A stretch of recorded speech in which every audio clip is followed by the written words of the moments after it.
Welcome to the end of year book tag. I always see this tag floating around at this time of year in September and October, and I always get a bunch of FOMO because I feel like by the time I manage to fit it into my schedule, the moment has passed. And I'll be honest, the moment has passed. I am posting this a little bit late, but that's just the way the cookie crumbles. So this is just a little 6 or 7 question tag about my reading plans for the rest of the year, the final 2 and a bit months of the year.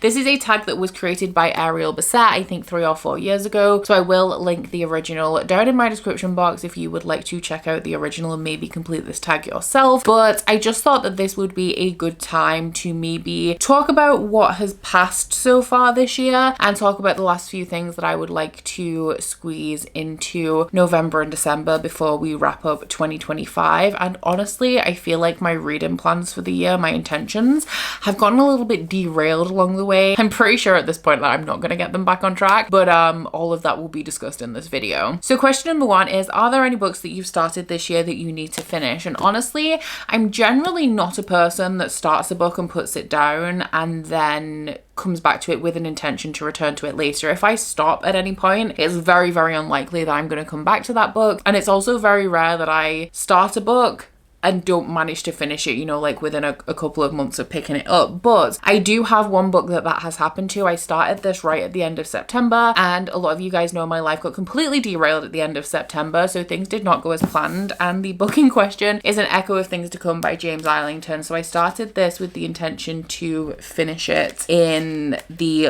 very end of September going into October. And I was like halfway through chapter 1, literally just started it, maybe about 20 pages in when I put this down. Like I said, life got derailed, and so I didn't have the attention span to be able to devote to epic fantasy. I have come around since then to a little bit of a better headspace and a little bit of a better attention span where I feel like I could go back to this book, and I do definitely intend to before the end of the year, because in I think maybe July or August I made a video that featured 10 series where I'd started the first book a few years ago and had, because of probably content plans and lack of time and lack of attention span, which slows down my reading, I never managed to get around to the second or third book in the series. And now a little bit too much time has passed for me to be able to just jump into book 2, and I enjoyed book 1 so much that I want to reread that before I go into the rest of the series. So the plan was to reread book 1 in those series. I started with the Lycanius trilogy so that I could move on to book 2 the following month and book 3 the month after, or however long the series is, and finish some of those out. And I was actually, from when I started this, I was doing really well up until the point that I wasn't. So I would like to get back on track with that and finish up the Lycanius trilogy before the end of the year, which would involve, of course, reading book 2 and then picking up and reading book 3. Am I going to be able to do that? I hope so.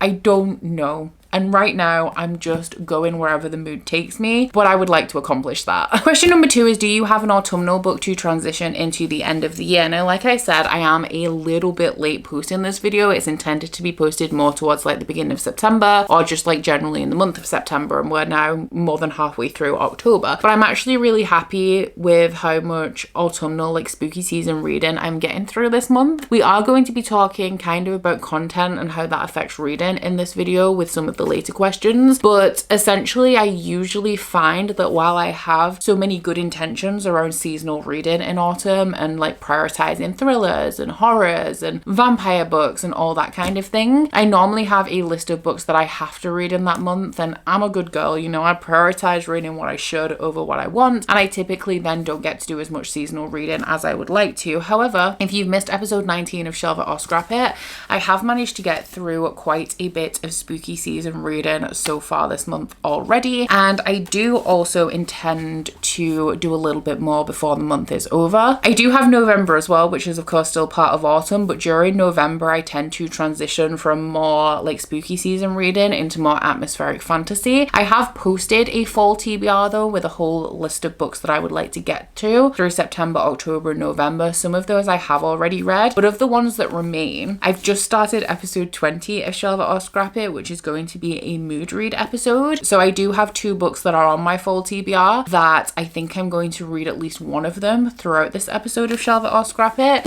We'll see. Obviously it's a mood reading episode, so whichever one I fancy, but I do think that I am going to read at least one of these, and they are The Hacienda by Isabel Cañas and All the Devils by Caitlin Wilson. So these are the 2 that are left on the TBR that are also in the stacks that appeal to me the most. This one is like a Mexican Gothic meets Rebecca kind of story about a woman who marries this very influential and like attractive man and moves to his house, and I think that the house is a little bit weird and there's some rumors surrounding his ex-wife. Obviously you can see very strongly where the Rebecca themes fall into this, and that's like one of my favorite books of all time. I love it. And then we have All the Devils by Caitlin Wilson. This is a, I think, young adult or new adult dark academia story following a girl whose sister has died, but when she attends her funeral she finds that either the wrong body is in the casket or there's no body in the casket at all. So she enrolls in this like prestigious academy that her sister was attending to try and find out what happens to her, and I think there's some sort of like devil worship or secret societies, ancient magic and demons, which definitely sounds up my street. So maybe I'll read both of these, maybe just one, but of the what's left on my fall TBR, I feel like these are 2 of the most likely to actually be read. Question number 3 is there a new release that you're still waiting for? So I'm kind of waiting for 2. The first one is Empire of the Dawn by G. Christoph, which is the 3rd book in the Empire of the Vampire series. So I've currently only read book 1, and that is a series that is on the reread and resume list that I made of all the series that I want to kind of reread and continue. So I've been waiting for book 3 so that I can get to that, because I love the Nevernight series by J. Christoph. It's one of my favorites, and I enjoyed what I read of Empire of the Vampire, and I'm excited to kind of be able to just move through that series with everything released. That one is the story of a legendary vampire hunter, and he is about to be executed by the vampires, and he's retelling his life story. So I am excited for that one because that means that I can finally prioritize that series. But the one that I'm the most excited for, that I would love to read as soon as I get my hands on it, but I also want to reread book 1 just for my own pleasure, is The Strength of the Few by James Islington. I think this one's out at the beginning of November, and The Will of the Many was my favorite book of last year, so I'm actually pretty certain that providing the quality of those books is the same, that The Strength of the Few could actually be my favorite book of this year if I manage to read it in time. This one is kind of like a Red Rising meets Brandon Sanderson kind of story about this boy who is infiltrating a prestigious military academy to try and find out whether the person who runs the academy is interfering in other elements of the government. He has been adopted by this man who runs like a different area of this government. It's a magic system that is based on a pyramid scheme, so all of the people at the bottom are like ceding their will and their power to the people above them, and the higher up the pyramid you are, the more influential you are. So our main character has been sent into this academy to investigate the person who runs it, to see if he is indeed meddling in places he shouldn't and what his plans might be, but also to find out whether that man is responsible for the death of his adoptive father's brother. There's also a rebellion plotline in here, and they're trying to get to Viz and asking him to gather intel on the academy for their purposes. And Viz is also actually the child of a royal family from this wider area that has all been kind of subsumed by the pyramid scheme, like the government that runs the pyramid scheme. I absolutely loved book 1. I'm so excited for book 2. The question is just though, like, am I going to be able to get to it? And I really hope that I am. Question number 4 is, what are 3 books you would like to read before the end of the year? So I have 1 arc and 2 sequels that will complete series that I would love to wrap up before the end of 2025. So we'll start with the arc. This one is due for the 6th of November, and it is Cry Voidbringer by Elaine Ho.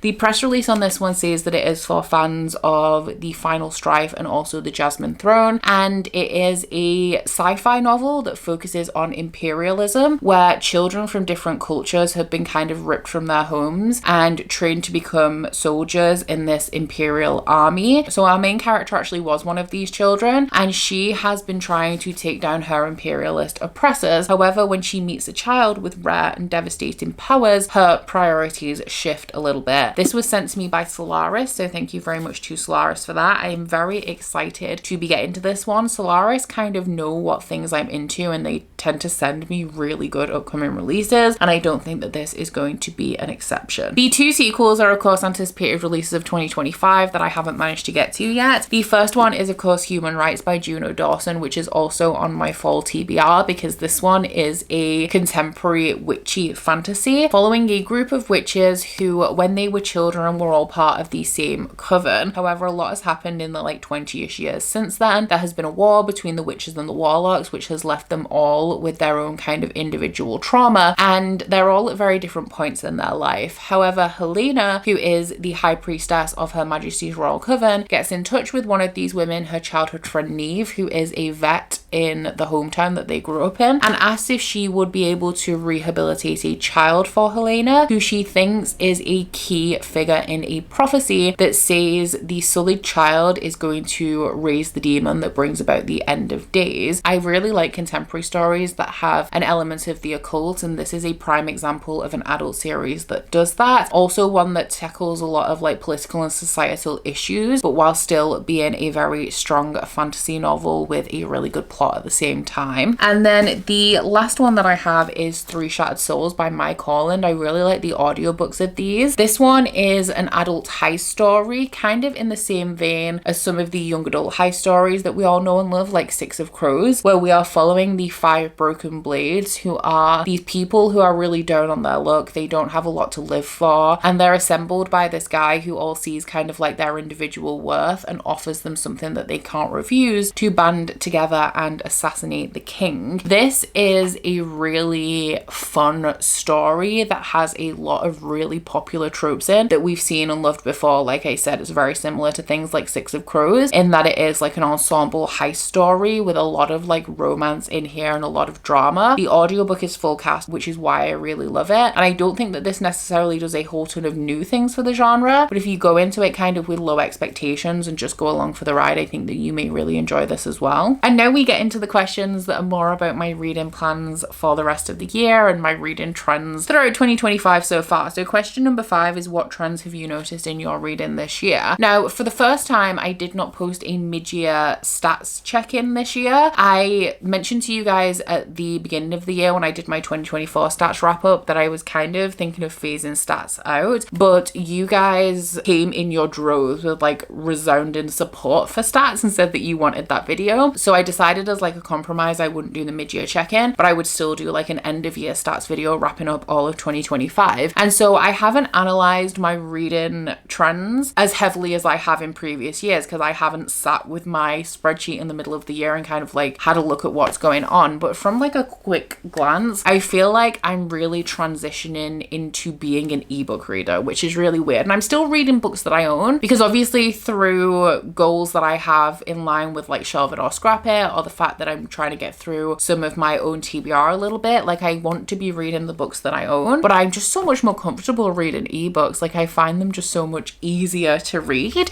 and so I've been utilizing Libby a lot to get like ebook copies of books that I physically own. I have thought about unhauling a bunch of books that I know I can easily access on Libby. The problem with that and me as a person is that I'm very much an out of sight, out of mind person.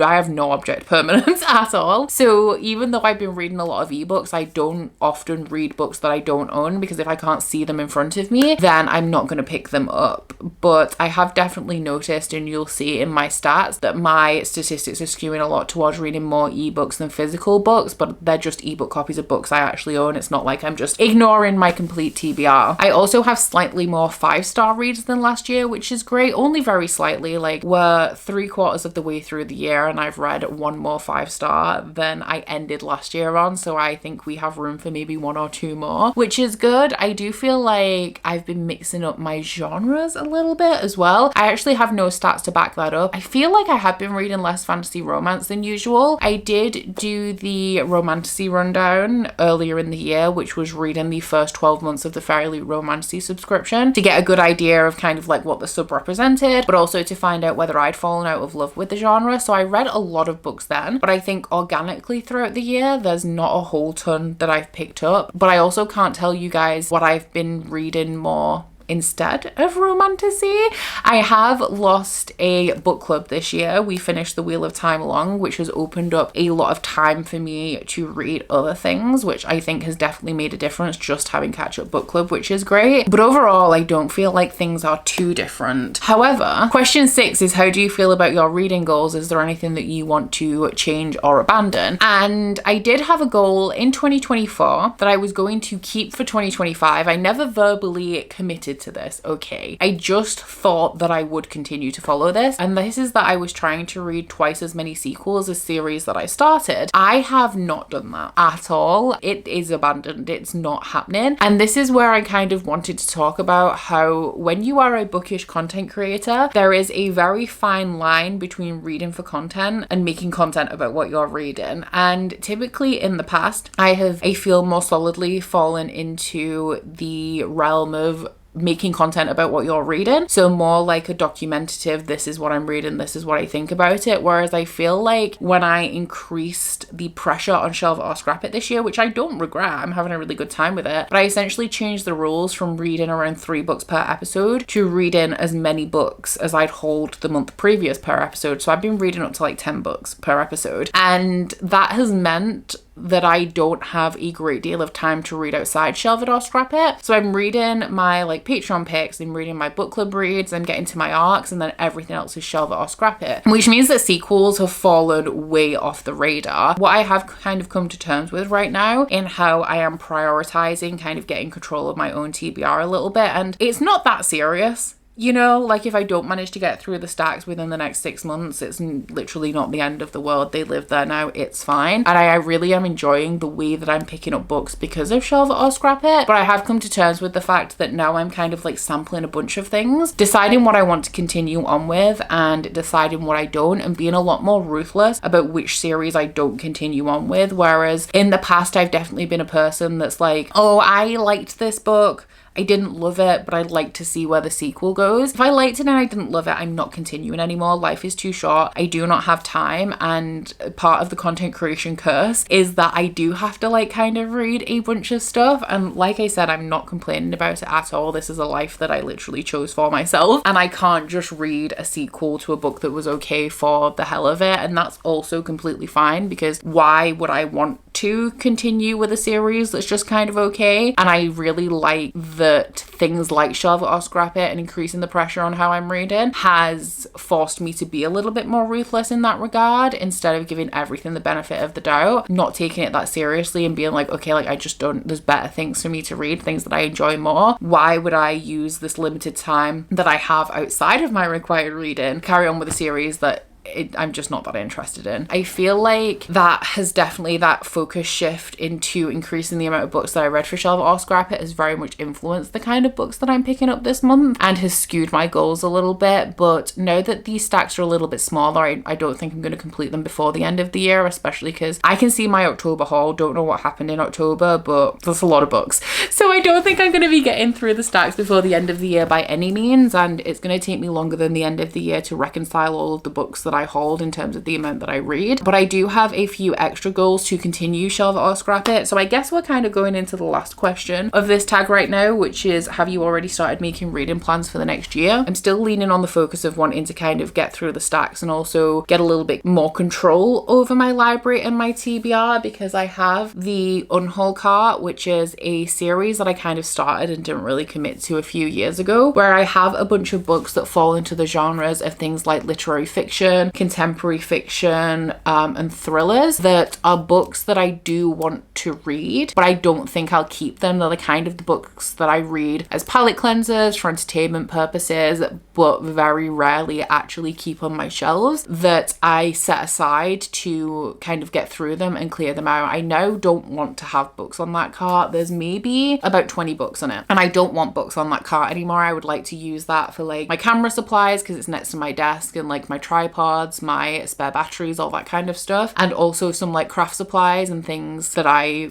don't really have a place to store for like my current craft projects. So I would like to get through those and kind of move those into the stacks. Maybe I'll start adding like a couple a month just to start filtering those into the stacks, because what I don't want to do is end up with just those books in the stacks, because that would not be a fun time, which is why the Unhaul project did not last very long. And I also have a couple of books double stacked, not down here. I just have some arcs behind the books on these shelves because I keep some of my arcs, but I don't want to display them. But upstairs, I have the books double stacked on the narrow billy shelf that I have up there. So I would like to also get to a point where my books aren't double stacked. So I think we're going to carry on with kind of a shelve it or scrap it format, but maybe focusing on some different things if the stacks dwindle, which honestly, I know they look like they're decreasing, but I think they're about staying the same. So we'll see how that works out overall. I would kind of like to get a better handle on the amount that I read, or like the amount that I'm able to read, because I did a project recently where I employed a bunch of focus tactics to kind of help me be a better reader, because I have a really annoyingly short attention span. Like I can't sit and read for an hour. Like I'm constantly thinking of things that I want to Google and staring into space and walking around. So I forced myself to employ focus tactics to kind of get me to knuckle down and read. That worked amazingly, obviously, because some stuff has happened since then. My focus has once again gone out the window, but I think that if I can kind of continue to make those focus tactics that worked for me a key part of my life, or a key part of like my daily routine, I can really have, not necessarily like read more in terms of like devote more of my time to reading, but use the time that I do spend reading a lot more efficiently to be able to get through more books and have a couple more like themed or like targeted reading vlogs in my rotation outside of Shelve It or Scrap It. But yeah, I haven't thought too much about it last year. I'm kind of in a go with the flow kind of state with my channel at the minute, and I do think that, once again, on the topic of reading for content versus content about reading, life goes in ebbs and flows, okay? Like your interest in a particular subject or area of your life will be more intense at certain points, and like you'll be less motivated at other points, and that's like completely natural. So when it comes to like creating content for BookTube, I found that this year I have been a little bit more motivated to actually create content. So my reading habits have shifted a little bit more into reading for content, because I've been more enthusiastic about content ideas. But then at some points I am less enthusiastic about the content side of it, and I'm more enthusiastic about the reading side of it. And then I switch more into like making content about reading and more like weekly vlogs. I would like to do more like weekly vlogs again going into next year. So hopefully I can just find a little bit more of a balance, and that's my only aim for 2026 so far. So that was the end of the year book tag. Thank you so much to Ariel Bissett for creating this one. I can't believe this is my first time doing this. The FOMO has been real in previous years, and ironically, now that I've actually managed to get around to making it myself, I've seen quite a few less people do it this year than I've seen in previous years, which is the irony of my life. But I do hope that you have enjoyed this tag. I'm not going to tag anyone. I don't know who's done it and who hasn't. But as usual, when I do a tag, I would like to leave a question for you guys to answer down in the comments. And I think this time we are going to go with the first question. Are there any books that you've started this year that you need to finish by the end of the year? If you guys would like to let me know you were here but you don't feel like you have anything to say, then leave me a calendar emoji, because that calendar is running out on 2025. I thought I hadn't changed my calendar behind me to October then, but I have, it's fine. And aside from that, guys, please don't forget to like this video if you liked it, and subscribe if you wanna. If you head to my description box, you will find a link to my Goodreads, my Instagram, and my Patreon if you'd like to follow me on any of those. That's it from me today, guys. Bye! Oh, you bite your friend like chocolate. You say you're go and nobody knows, with guns hidden under our petticoats. We're never gonna quit it, no, we're never gonna quit it, no.